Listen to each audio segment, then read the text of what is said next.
Olá, sejam bem-vindos ao Chá de Dharma. Hoje a gente vai continuar nossa investigação de como é viver os 21 preceitos na prática. Eu sou Shiva Priya, ou Fernanda Alcântara, sou a Tiara em formação dessa escola e também mentora do método Trika e instrutora de meditação nível 1. Então, para a gente começar, a gente vai abrir a mandala e depois a gente começa essa troca sobre os preceitos.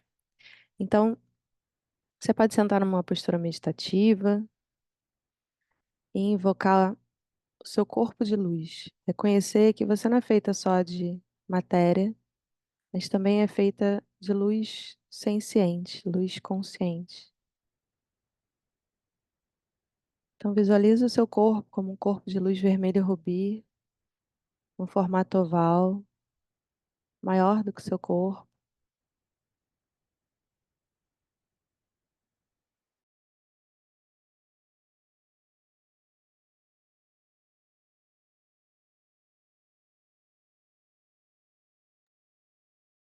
Falhou, né? Até onde você me ouviu? Na verdade, aqui também falhou a internet. Tá. Então, eu não sei até para quem tá na gravação até onde vocês conseguiram ouvir, mas é, nós estamos invocando o nosso corpo de luz como um corpo de luz vermelha rubi, luz de pura consciência, um formato oval maior do que o seu corpo físico, uma luz mais linda do que qualquer coisa que você jamais viu antes. Não só veja, mas sinta como seu corpo, como um corpo de luz e sabedoria.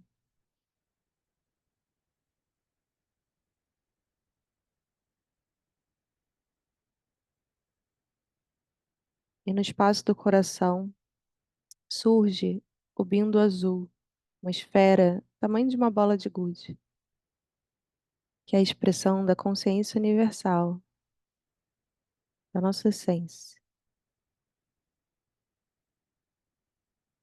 E ela se torna ativa e dá nascimento a duas outras esferas de luz, um bindo branco e um bindo vermelho.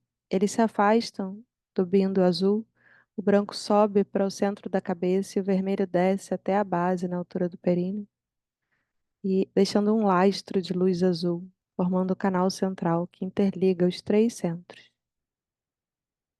Esses centros representam nosso corpo, mente e energia,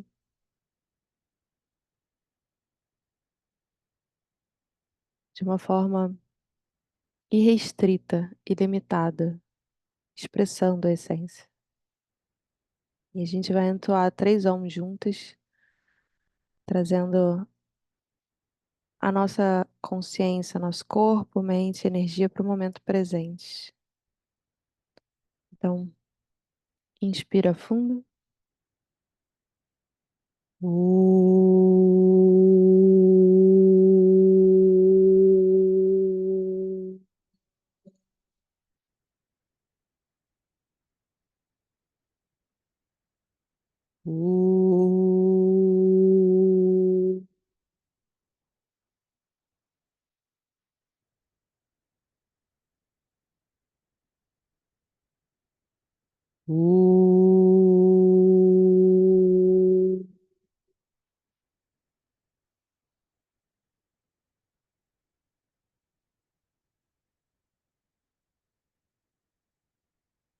E agora a gente vai fortalecer a expressão de cada um desses bindos de forma ainda mais livre e restrita, começando pelo bindo branco no centro da cabeça, depois o bindo azul no centro do peito, e depois o bindo vermelho na base, fazendo o Bidya Mantra de cada um desses centros.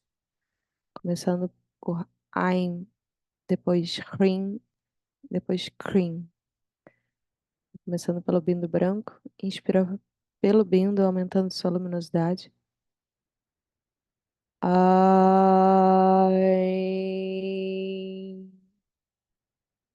Ai.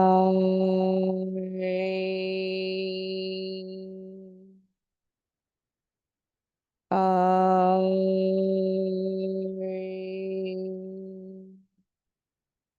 Agora fortalecendo o bindo azul no centro do peito.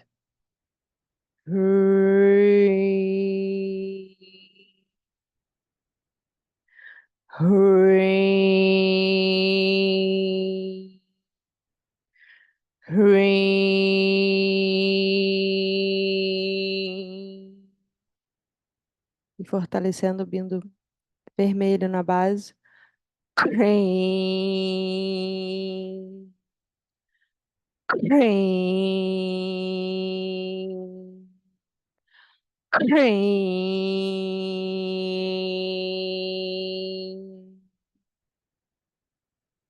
Os três bindos estão plenos de luz, cada um formando uma aura de luz, com os raios de luz interpenetrando o espaço.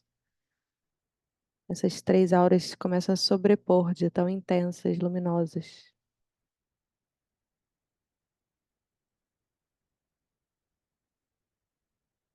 E nós abrimos a mandala iluminada invocando Ganesha, Sarasvati, os gurus, Matchandranatha. Então, se você já conhece essa visualização, você invoca, começando por Ganesha, fazemos o Bidya Mantra dele, removendo todos os obstáculos internos. E removendo todos os obstáculos internos e externos para a realização de nossa verdadeira natureza. Inspira fundo. Om Ganganapataye Namaha. Om Ganganapataye Namaha. Om Ganganapataye Namaha.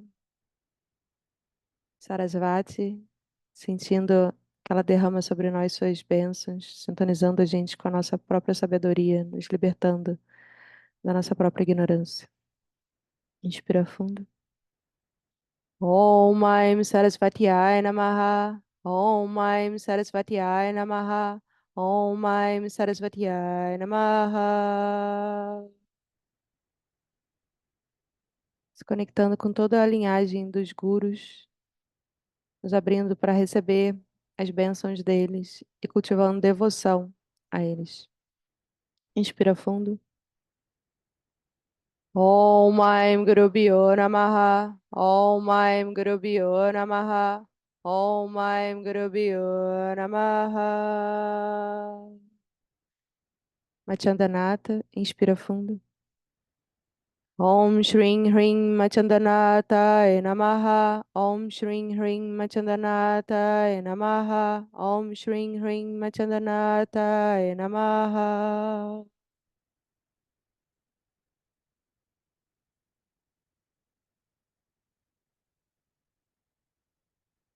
E agora nós limpamos os canais. Então, reinvocando a visualização do seu corpo de luz, vendo o canal central azul cobalto atravessando todo o centro do corpo.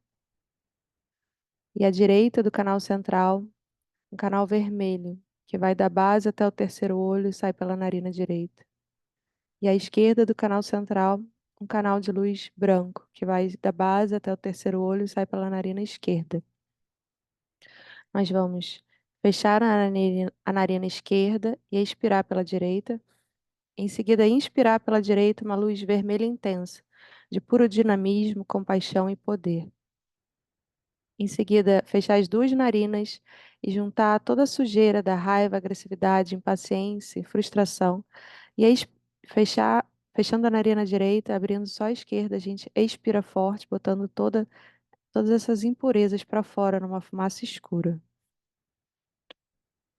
Em seguida, a gente repete, fechando a narina esquerda, inspirando pela direita mais luz vermelha. Juntando toda a raiva, agressividade, impaciência e frustração e expirando ela pela narina esquerda, vendo a fumaça cada vez mais clara. Então, fazemos essa respiração 3 vezes.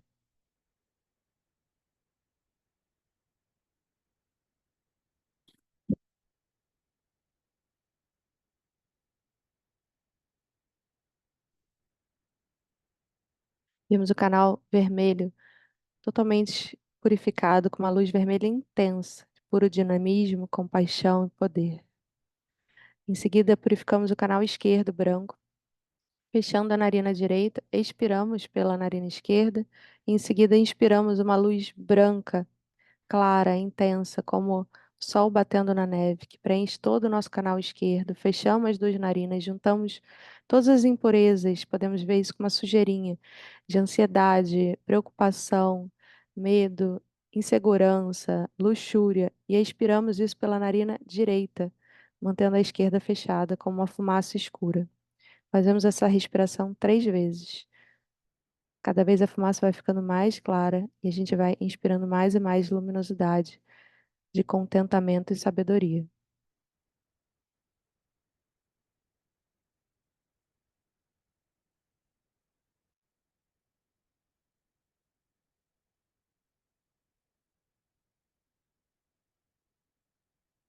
Dando para fora todo apego e aversão.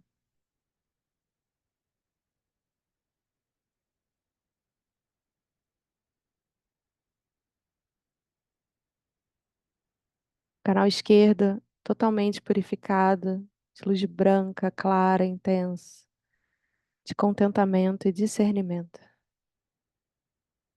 Agora inspiramos luz arco-íris espiraladas por ambas as narinas.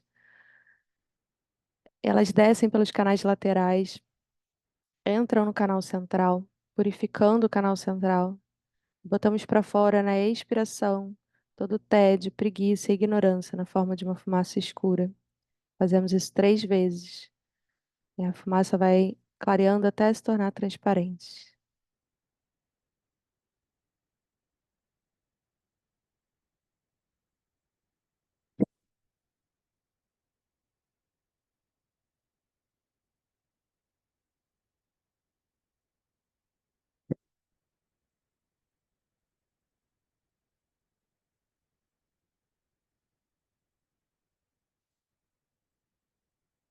O canal azul cobalto se torna brilhante, radiante, purificado, de pura interconexão com toda a existência, presença, sabedoria,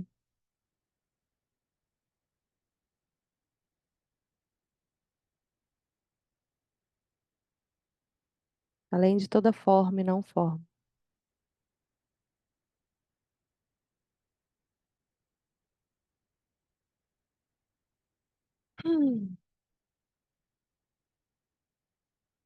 A gente vem se dedicando a cultivar os 21 preceitos em cada uma das nossas ações de corpo, fala e mente. Semana passada a gente falou principalmente do preceito da simplicidade, de evitar a elaboração, complexidades que tragam sofrimento, confusão, buscar ser simples e franco.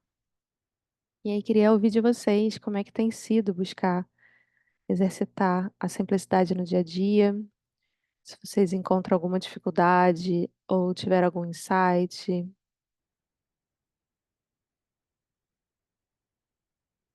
Eu percebo que é uma escolha, para mim, é uma escolha que eu tenho que estar sempre refazendo.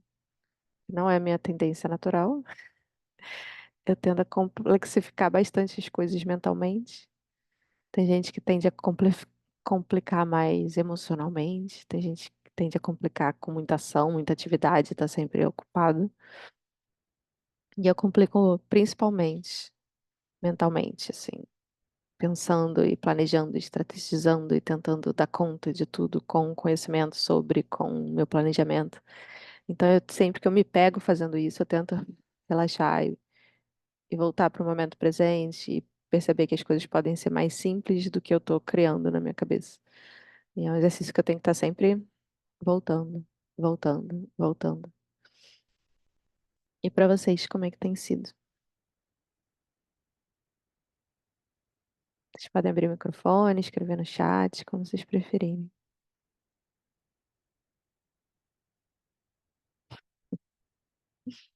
Esse risinho aí quer dizer o quê? Tô curiosa. Eu me identifico um pouco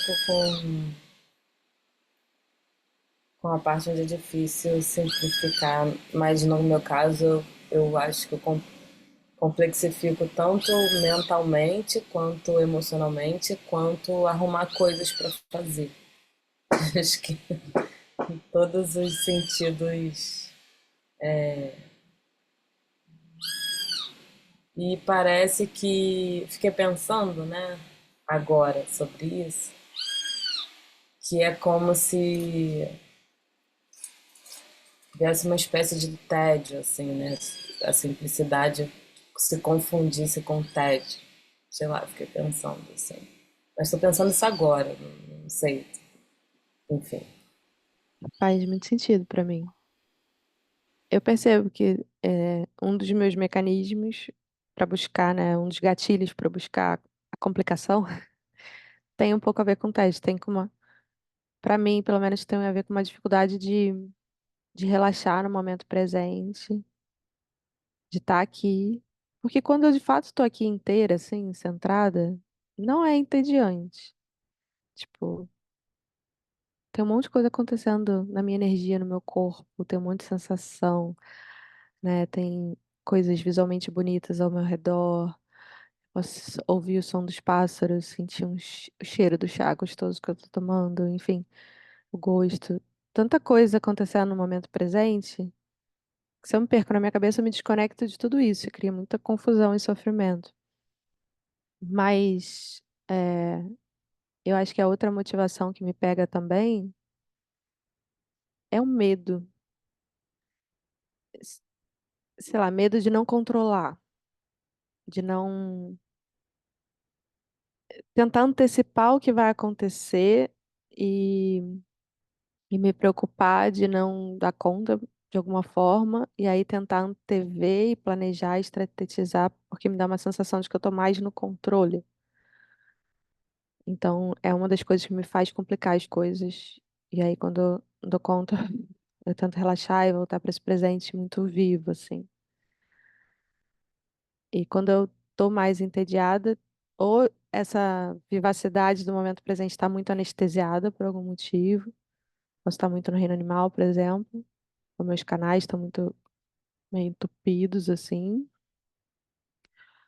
Ou eu só não tô me permitindo me abrir para sentir a realidade como ela é rica e viva e tudo mais, ou eu tô aflita, né? Tô com uma certa ansiedade, um medo de alguma coisa que está por vir. Mas muitas vezes eu percebo que isso nem tá na minha mente. Tem horas que tem algum problema, alguma questão que tá rondando a minha mente e volta várias vezes ao dia. Mas às vezes nem tem, é uma já viva, presente na minha mente, mas eu percebo em mim um impulso de tipo devia estar me preocupando com alguma coisa. Tem alguma coisa que eu não me preocupei. Tem alguma coisa que eu não dei conta. Tipo, aquela sensação de deixei o fogo ligado. É, tipo, tem alguma ponta solta. Porque tem tanta coisa para dar conta, né? Com o nosso trabalho, família, quem tem filhos, responsabilidades e várias questões que às vezes vem uma ansiedade que não é específica de nada, mas deve ter alguma coisa que eu não cuidei. E aí eu começo a procurar, e se eu procurar, eu acho. E aí tem logo algo para entreter minha mente e criar confusão, sabe? Então, quando eu, na hora que surge essa ansiedade sem conteúdo ainda, que eu vou procurar com o que me preocupar, e aí eu consigo me dar conta de que eu tô nesse mecanismo, eu já relaxo ali e já não me permito a minha mente achar alguma coisa que relaxa rápido. Mas eu tento cortar antes. Às vezes, quando eu percebo, eu já tô na historinha. Mas quando eu percebo antes, eu tento. Não preciso buscar alguma coisa para preocupar agora. Tá tudo bem nesse instante, voltar para o momento presente, lembrar onde eu tô, sentir o meu corpo, sentir o ambiente e de deixar aí esse impulso de ansiedade. E é uma escolha que eu sinto que eu preciso fazer de novo, de novo, de novo, de novo. Senão a mente vai para ali. É o mais comum dela. Quem mais quer falar um pouco sobre o preceito da simplicidade? Desafios, descobertas, dúvidas?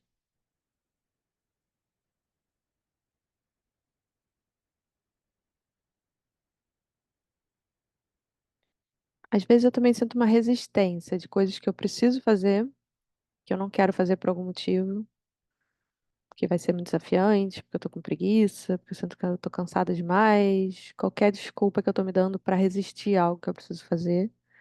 E aí eu começo a complicar para me justificar porque que eu não devo fazer aquilo agora. E aí torna a coisa mais pesada, vai criando uma inércia muito maior, assim, que é difícil de vencer, vai ficando mais e mais difícil de vencer para fazer a coisa, vai tornando aquilo mais sofrido. E se eu pegar e fazer logo, é tipo, tá, foi, não era tão difícil assim. Então, eu percebi esse outro mecanismo de complicar as coisas.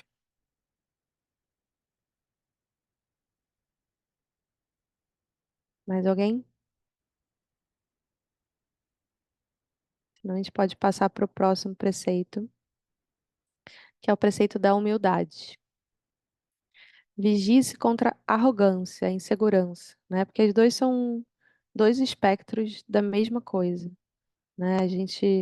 Quando a gente é muito arrogante, geralmente a gente está se protegendo da nossa insegurança, porque a insegurança,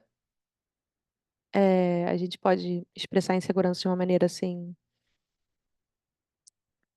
se sentir mal com a gente mesmo, sentir que a gente não é capaz e tudo mais, e aí não nos permitir ir além, porque a gente acha que a gente não vai dar conta. Ou a gente pode ter uma reação àquela insegurança de, não, eu vou fazer mesmo, eu vou mostrar que eu posso, que eu consigo, e aí a gente vai para outro extremo da arrogância para mascarar aquela insegurança, né? Para mascarar que no fundo eu morro de medo de não conseguir, de não dar conta, de não ser bom o suficiente. Então, geralmente por baixo da arrogância tem uma insegurança.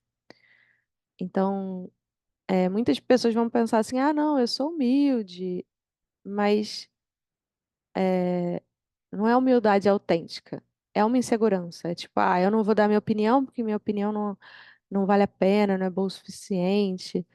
E aí a pessoa pode ler isso como uma expressão de humildade, mas na verdade ainda é uma insegurança. Não tem ali um orgulho vajra, né? Uma expressão da sua dignidade essencial.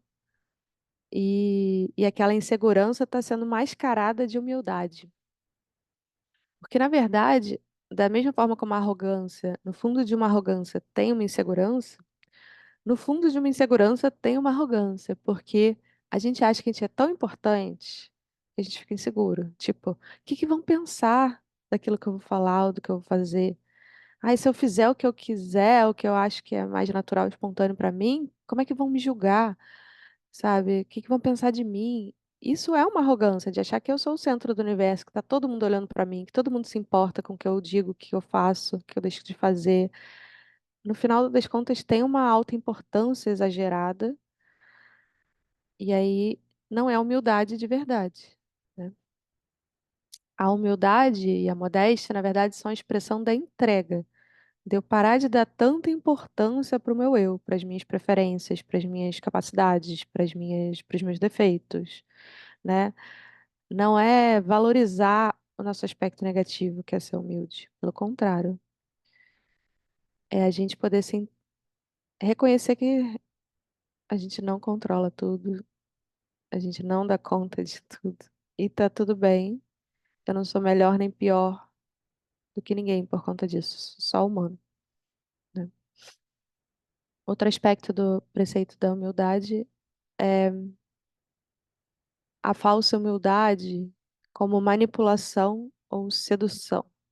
Então, eu me fazer de humilde para conseguir algo de alguém, nem que seja atenção ou aprovação, ou para seduzir de alguma forma, para obter algo daquela pessoa, nem que seja atenção ou admiração.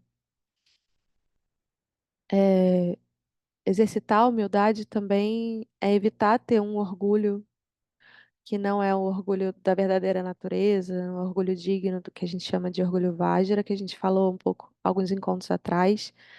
Quem não teve nesse chá de Dharma e quiser, pode revisar isso assistindo o chá de Dharma que a gente falou de orgulho Vajra, orgulho diamante, a dignidade essencial.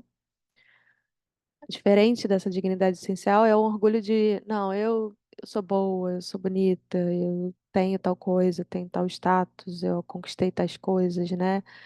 É um orgulho de coisas que são fugazes, que são temporárias. Por exemplo, posso ter orgulho da minha inteligência, mas aí quando você vai envelhecendo, vai se perdendo certas habilidades, nossa, aí A gente pode ficar insegura e se sentir mal porque está perdendo aquilo do que eu tanto me orgulhava.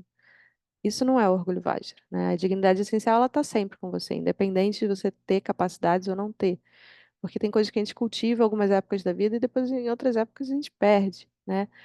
Então, sempre que a gente tem orgulho de uma coisa que é temporária, que é momentânea, por mais que esse momentâneo podem ser décadas, não é a nossa dignidade essencial. A gente não está sendo humilde, né? São realizações inferiores que a gente está se orgulhando. Outro aspecto é não se apegar às visões do eu, aquilo que a gente pensa sobre a gente mesmo, as nossas autoimagens. Eu sou isso, eu sou aquilo. Tanto se apegar às coisas que a gente considera positiva em nós, quanto às coisas que a gente considera negativa, quanto os rótulos neutros, mas que a gente se apega como se a gente fosse um objeto fixo. Como se fosse como essa caneca, como se eu pudesse dizer que eu sou bege, eu tenho detalhes em verde, eu sou redonda, né? Um objeto ele é facilmente descritível e ele vai mudar muito pouco ao longo do tempo até ele se deteriorar. Nós não somos isso. Nós não somos um objeto. E se a gente se trata assim, a gente acaba não exercendo a nossa humildade. A gente fica tentando segurar a nossa existência como um objeto, porque a gente sabe que a gente vai morrer, a gente sente a impermanência da vida e isso nos assusta geralmente. Então a gente resiste a isso criando um objeto, algo que parece mais permanente, algo que é segurável, que você consegue sustentar. E aí a gente fica fabricando uma personalidade, uma persona que a gente tem que ficar apresentando ao mundo sempre daquele jeito, para parecer que a gente é real, para que a gente é estável, para que a gente não vai morrer. Então, ser humilde é também perceber que nós vamos morrer, que nós somos impermanentes, e não ficar cultivando uma autoimagem. E também não nos identificar com a nossa performance no trabalho, eh, ou em qualquer outra circunstância da vida, na nossa prática espiritual, nem nos identificar com o fruto do nosso trabalho. Olha o resultado que eu conquistei em tal coisa. Pode ser um trabalho voluntário, pode ser um favor que eu fiz para alguém da família, não importa. Não se identificar com isso, né? Que é outra maneira da gente ferir o preceito da humildade. E aí, como é para vocês o cultivo da humildade? Aonde vocês encontram dificuldade? De que forma vocês sentem que ajuda vocês a estarem cultivando a humildade? Dúvidas sobre esse preceito?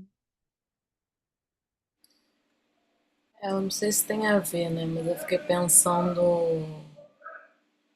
um pouco, não sei se tem a ver com falsa humildade e arrogância, né? Mas, por exemplo, eu fazia muito isso antigamente, assim, que eu não queria lidar com uma situação, então eu falava pra mim mesmo que aquilo não me atingia. Tipo assim, isso não me atinge, isso não é comigo, eu sou melhor que essa pessoa.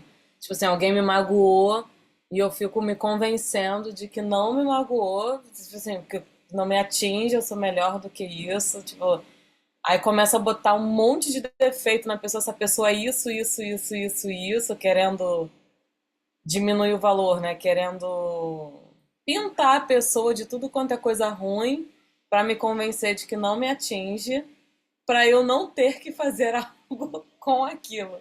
Então, como uma pessoa, né, que eu acho que eu faço nove, assim, que evitei muitos conflitos durante muito tempo, eu fiz muito isso, assim, né?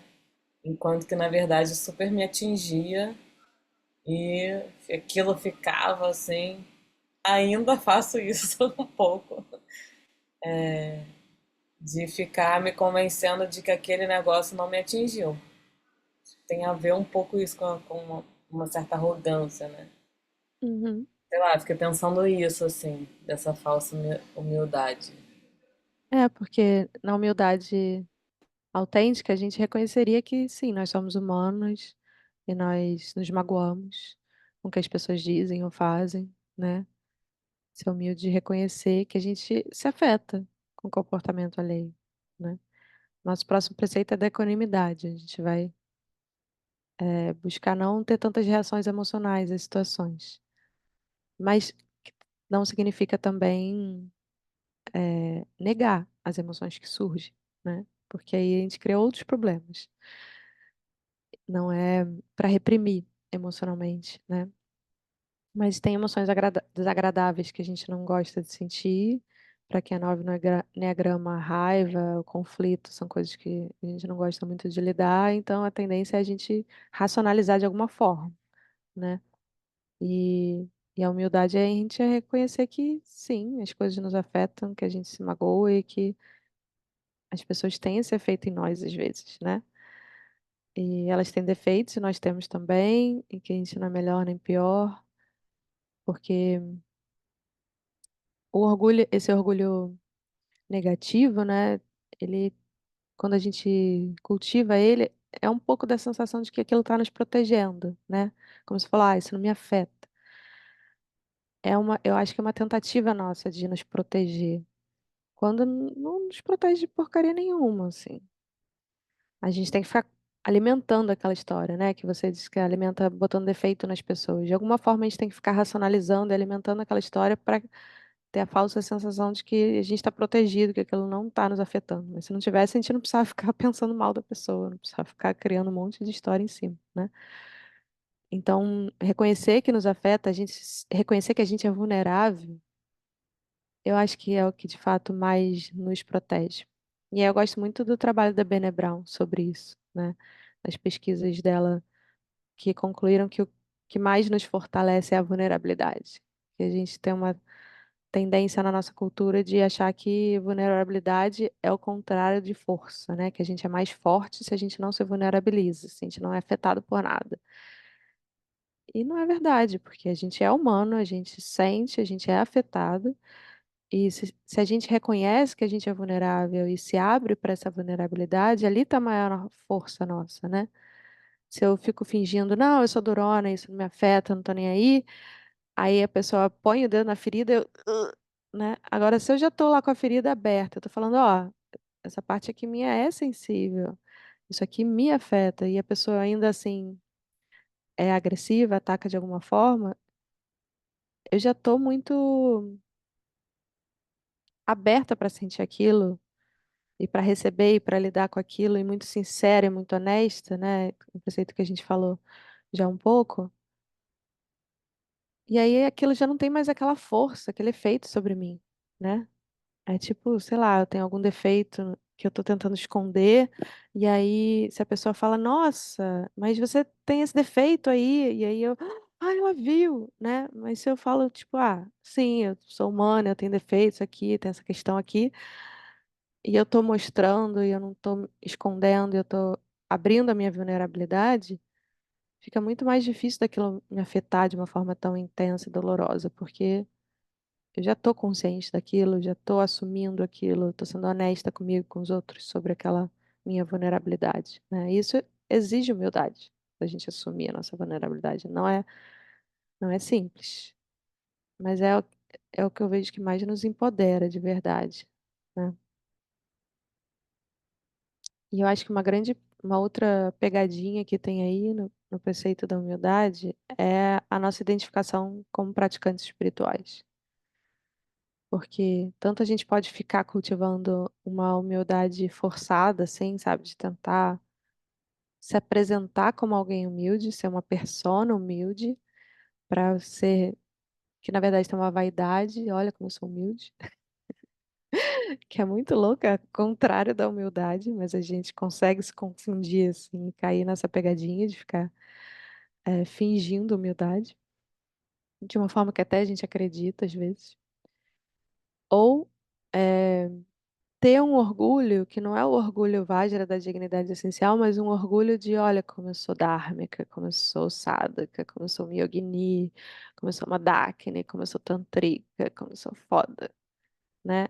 E aí tentar pintar isso de humildade, de compaixão a todos os seres sencientes, mas no final ver todos os outros seres que não são praticantes como um pouquinho abaixo. Tadinhos, não descobriram a verdade ainda. E aí a gente perder nossa humildade e nossa interconexão com todos os seres e é o fruto do nosso prática espiritual que é beneficiar todos os seres. Se a gente se acha acima, a gente está tão perdido que a gente não vai beneficiar ninguém, né? E essa é uma grande pegadinha aí quando a gente está praticando o Dharma. Que é algo que a gente precisa estar sempre atento, porque é bem fácil escorregar para isso. É, me veio aqui às vezes as competições que eu invento na minha cabeça. Então, por exemplo, assim, às vezes eu consegui fazer alguma coisa, sei lá, não sei, comecei a tocar violão, consegui tocar, comecei a fazer, não sei, tipo, comecei a fazer jiu-jitsu. E aí na minha cabeça, tipo assim, pronto, agora eu consegui fazer alguma coisa, me tornei um ser humano melhor do que os outros, como se eu estivesse competindo na minha cabeça. Tipo assim, eu me superei em relação a mim mesma, né? E de fato, consegui fazer uma coisa que eu não fazia antes. Mas aí eu começo a pegar isso que eu, em relação a mim mesma, consegui, que antes eu não conseguia, e transfiro essa comparação para o resto do mundo. Então, tipo, agora eu faço isso como se eu me tornasse uma pessoa melhor, assim. É, umas competições na cabeça, assim, né? É muito louco, eu estava pensando isso também agora. Enfim, eu não sei se eu consegui explicar, né? Não, foi claro. É, faz total sentido essa coisa da gente se sentir tão inseguro, né? Tá tão pouco em contato com a nossa verdadeira natureza que nos daria essa segurança inerente, só dignidade essencial, que a gente precisa ficar comparando com os outros para sentir, não, não, eu sou boa porque fulano faz isso, eu faço, né? E a gente ficar muito orgulhosa, assim, dos nossos feitos. E não precisa nem ser necessariamente em comparação, né? Pode ser até mais sutil de só, nossa, como eu sou foda que eu fiz isso, né? Só nessa comparação com a gente mesmo, né? Porque eu não fazia, agora eu faço. Ou eu vejo um fruto do meu trabalho, tipo, ah, tem um paciente que super sai de crise, transforma a vida e tá super bem. Eu falo, fui eu que fiz isso. Sabe? Mentira, foi ele que fez. Eu só estive lá fazendo meu trabalho de psicólogo e facilitando aquele processo, mas se a pessoa não fizer, não tem nada que eu, como psicóloga, consiga fazer por ela. Então, o fruto é do processo dela. E eu facilitei isso, mas ela poderia ter encontrado, chegado nesse mesmo fruto de outras formas, fazendo terapia com outra pessoa, ou não através da terapia, mas de outras formas de desenvolvimento pessoal. Mas quando a gente se identifica com o fruto do nosso trabalho, a gente vai se afastando da humildade, vai começando a achar que eu sou a tal e eu sou um objeto, um objeto, no caso, objeto uma boa psicóloga, né? Objeto competente, e aí eu deixo de me ver como a minha natureza essencial e passo a me ver como esse personagem, né? E aí um dia que eu tô lidando com outro paciente que não sai do lugar, que não tá bem, aí eu vou me sentir mal e vou pro oposto disso. Então eu sou uma má psicóloga e aí isso vai me levar ao sofrimento. Quando não, ela tá, se a pessoa tá no processo dela e tá com as questões dela, isso não necessariamente diz de mim, né? Então, mas a gente tem muito esse hábito, né? Eu. O que que isso fala de mim? O que que eu fazer jiu-jitsu fala de mim? O que que o resultado da terapia dos outros diz sobre mim? Né? A gente personaliza tudo muito, assim. A gente quer muito ser alguém bom. Ou ser alguém ruim, né? Tem gente também que tem muito hábito de cultivar uma autoimagem negativa. E todos nós podemos fazer isso em algum grau. Tem áreas em que a gente sente orgulho e tem áreas que a gente sente vergonha. Mas às vezes, até as áreas que a gente sente vergonha, a gente fica alimentando inconscientemente. Tipo, olha como eu sou ruim nisso, como eu não melhoro nisso. Mas a gente fica também nutrindo aspectos negativos de nós mesmos, que também dá a sensação de que eu sou alguém. Eu sou alguém que tem problema com isso. E aí a gente fica também reforçando uma autoimagem negativa, porque até a autoimagem negativa dá a sensação de que eu sou um eu que existe, que tem uma durabilidade maior, né? Alguém que tem um transtorno é alguém que vai durar muito, porque ela tá ali alimentando aquele transtorno, né? Então a gente precisa estar muito atento às formas que a gente está se objetificando, positivamente ou negativamente. E voltando para a humildade, sempre que a gente puder. Até isso ser natural e espontâneo. E eu acho que uma grande inspiração, assim, são pessoas que estão à frente no caminho espiritual, pessoas que já têm um grau grande de realização, já têm muito mais experiência da verdadeira natureza. Como eles são humildes, assim. É muito palpável. É, eu vejo, assim, a Lama Tsutrin, com quem eu estudei, sempre que eu a vejo falando, ela é considerada uma manifestação da Matiladron, que é um grande mestre do budismo tibetano. E ela é considerada como se fosse uma reencarnação dela. Mas quando você vê ela falando com humildade, falando como uma praticante espiritual, como todos nós, sabe? Ela, em nenhum momento aparece sabe, esse orgulho, ela não precisa disso, né? É muito inspirador. O filho dela também, que também é considerado um tuco, também é considerado a reencarnação de um mestre. Ele também sempre fala com muita humildade e muita devoção a, ao guru dele, ao lama dele, ao lama raiz dele, né? É muito inspirador, assim, porque e eu acho que pode ser uma grande forma da gente cultivar a humildade, quando a gente cultiva a devoção à linhagem, devoção aos Mahasiddhas, aos mestres iluminados, ao nosso guru. Se a gente já tem um, isso ajuda muito a gente ter humildade. Se a gente reconhece que, se eu sou tantrika, se eu sou praticante espiritual, é graças a eles. Graças a eles de terem mantido esses ensinamentos vivos, graças a eles de terem falado pela primeira vez para nós e ter nos instruído nesse caminho, ter nos ensinado as práticas. E graças a eles que a gente se interessou por isso, né? Foram os Mahasiddhas que deram uma chacoalhada na gente pra, epa, a vida não é só isso aí que você tá fazendo, esse samsara aí não, hein? Você tem um propósito maior. Então, cultivar essa gratidão, essa devoção, buscar esse refúgio na Mandala Iluminada, eu acho que é algo que ajuda bastante a gente a ter tanto essa dignidade essencial de perceber eu faço parte dessa Mandala Iluminada, quanto ter a humildade de também não sentir tal porque eu faço parte da Mandala Iluminada, né? De estar sempre agradecendo, sendo devoto a esses mestres.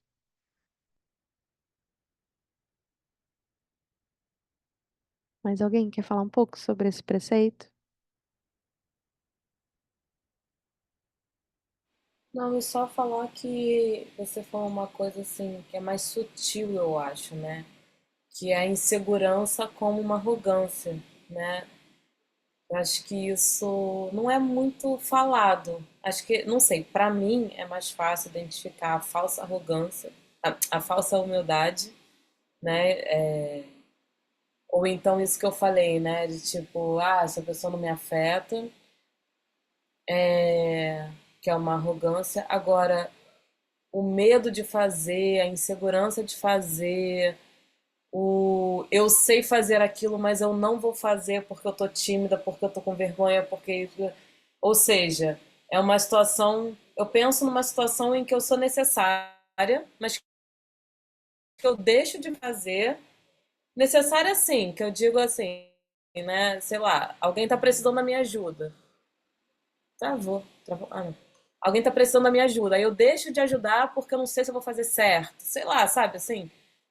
Ou numa situação que alguém tá precisando, como é que é o nome daquela palavra? Eu sei a palavra, mas eu não falo com medo de errar.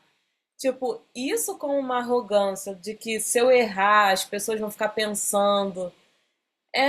Pra mim, soa mais sutil, né? Porque vem como assim, não, tô insegura, não quero errar, não quero que as pessoas, não quero, vai que eu fale errado, aí vou atrapalhar, não quero atrapalhar.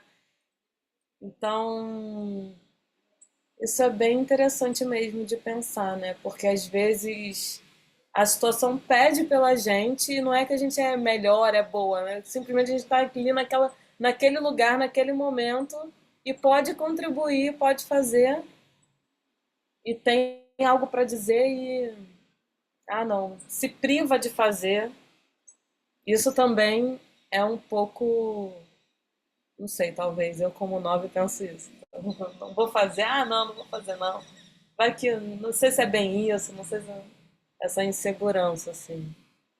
Sim, faz total sentido. É mais sutil mesmo, porque às vezes pode até parecer humildade, né? A gente pode até achar que isso é humildade. Que a gente, não, não vou ficar falando, vão achar que eu tô querendo bancar de sabichona, tô querendo exibir meu conhecimento, minha habilidade, não sei o quê. Mas é isso, às vezes é necessário, você tem uma contribuição a dar, você precisa aparecer, estar engajado, que é uma coisa que o 9 geralmente tem dificuldade. Que a gente fica inventando desculpa de não, fulano faz, não, deixa os outros, não, não precisa, não, não, o que que vão pensar? Mas não deixa de ser. Às vezes a coisa mais humilde a fazer é falar. Às vezes a coisa mais humilde a fazer é fazer, né? É não negar aquilo que a gente tem para dar naquele momento. E quando a gente fica super preocupado com a nossa imagem, é outra maneira de arrogância, mesmo que seja vivida, experienciada como insegurança, como timidez, como vergonha, como inibição.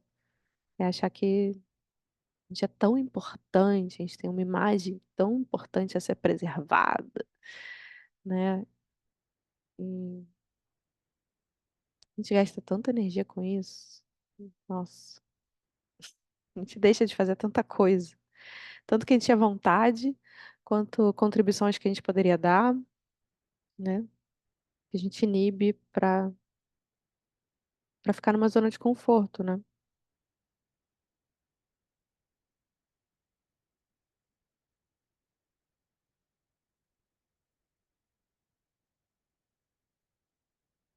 E aí, mais alguém gostaria de trazer alguma questão, alguma contribuição?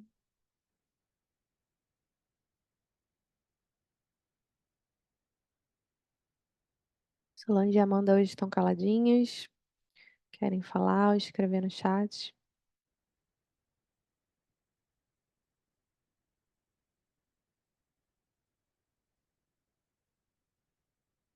Semana que vem a gente vai falar sobre o preceito da equanimidade.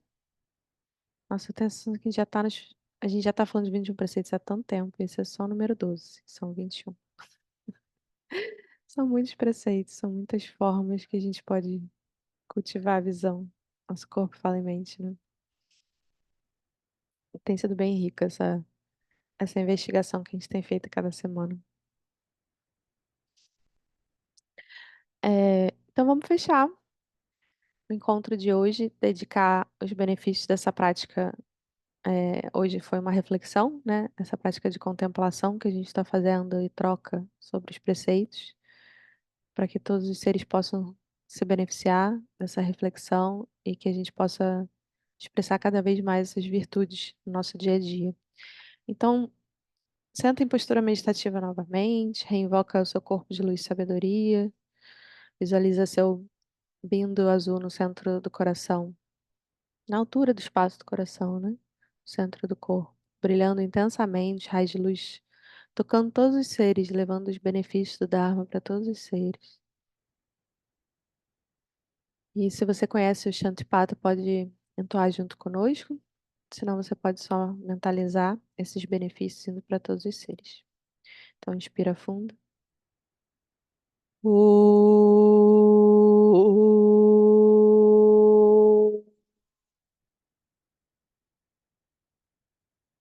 Asato ma sargamaya tamaso ma jyoti gamaya mrityo ma amritam gamaya Sarvesham swasti bhavatu.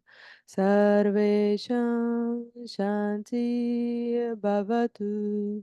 Sarvesham purnam bhavatu. Sarvesham mangalam bhavatu. Loka samasta sukhino bhavantu.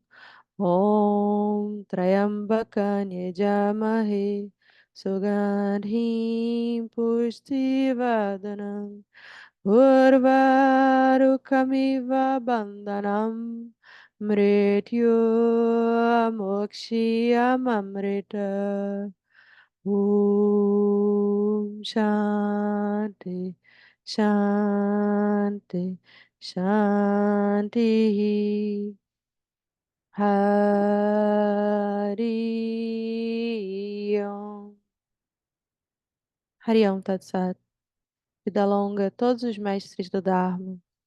Que todos os seres vivam em boas circunstâncias. Que todos os seres vivam em paz. Que todos os seres alcancem a completude do ser. Que nós possamos cultivar essas virtudes que, vem, que nós temos contemplado aqui no Chá de Dharma, todos esses preceitos, para que possamos alinhar nossos comportamentos corpo, fala e mente com a nossa verdadeira natureza, abrindo mais oportunidades de servir a todos os seres, de reconhecermos e expressarmos a nossa verdadeira natureza, vivendo o nosso nadi e alcançando todo o potencial humano. Que assim seja. Tatastu, eu sou isso. Shivoham, Shivoham, Shivoham. E nós selamos os nossos portais, visualizando, fazendo esse gesto com a mão, visualizando na ponta uma esfera de luz azul. Nós colocamos no topo da cabeça, fazemos o mantra Hum, nos olhos, Hum, Hum, nas narinas, Hum, Hum, na boca, Hum, nos ouvidos, Hum, Hum, na genitália, Hum, no ânus, Hum. Obrigada pela presença de vocês. A gente pode